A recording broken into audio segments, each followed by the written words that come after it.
How to install brake dust shield. Please refer to instruction manual for further detailed directions about how to install. First, remove the wheel. Then remove caliper, mounting bracket, and rotor. Disconnect the brake line bracket and move it to the side.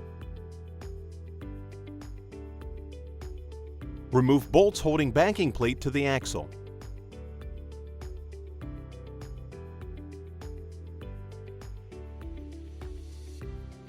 Remove the emergency brake cable.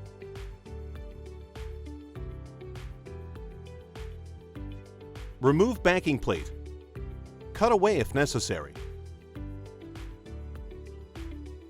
Install the new two-piece backing plate by connecting both halves around the axle.